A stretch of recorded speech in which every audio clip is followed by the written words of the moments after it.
Tu as une émotion, ça dure quelques secondes. Le problème, c'est que si ça s'entretient plusieurs heures, c'est plus une émotion.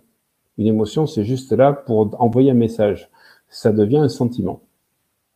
Et surtout, si ça se met dans une pensée à côté, ça devient vraiment un sentiment. Et au bout de quelques jours, c'est plus un sentiment, c'est un trait d'humeur. Tu as une humeur massacrante, tu as une humeur maussade, alors que 5 jours avant, tu allais bien, tu as eu une rupture dans ta vie, et tout d'un coup, waouh, ça te met dans une colère, et puis cette colère va créer du cortisol, et puis tu vas commencer à ressasser, et ce trait d'humeur, au bout de quelques semaines, ça devient une humeur.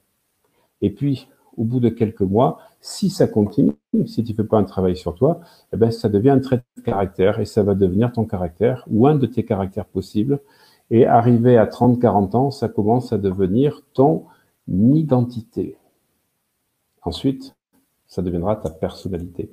Pour répondre, donc effectivement, si tu entretiens dans l'autre sens, et c'est là que je dis que comme l'ont expliqué des travaux qui ont été faits, tu as, si tu veux, comme si tu avais deux types de neurorécepteurs, ceux que tu as eus pendant 10 ans, qui ont été sur cette tristesse, sur cette dépression, sur ce stress, et puis les énergies positives, les émotions positives, les pensées positives que tu entretiens.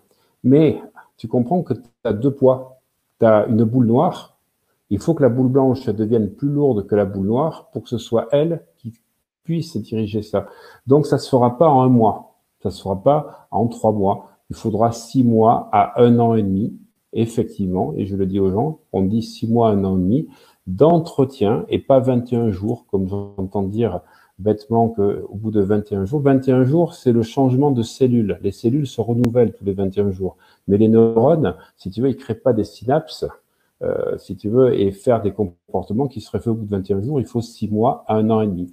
Mais l'auditeur a posé une excellente question, c'est que si tu es dans des pensées positives en permanence, et Christophe André est vraiment dans le positivisme, il en parle beaucoup, D'ailleurs, lui, il est à l'hôpital Saint-Antoine, spécialiste donc des dépressions, et il fait pratiquer la méditation et ce qu'on appelle l'optimisme. Je suis en train de chercher la positivité. Et donc, si tu es dans la gratitude, ben, tu vas libérer de la dopamine, de l'ocytocine et de la sérotonine. Voilà, la gratitude, attitude, c'est vraiment, si tu veux, dopamine, ocytocine et voilà. Et j'avais fait une conférence TEDx il y a maintenant 2 ans où j'expliquais que les paroles valorisantes, tout ce qui est paroles valorisantes, ça libère de l'ocytocine. L'ocytocine, c'est l'hormone qu'on dit du bonheur. La sérotonine, c'est la sérénité, mais le bonheur, c'est l'ocytocine. Donc les contacts avec les gens, les câlins, les contacts physiques, et pour ceux qui effectivement sont tout seuls dans leur vie, aller à la piscine pour avoir le contact de l'eau ou des massages.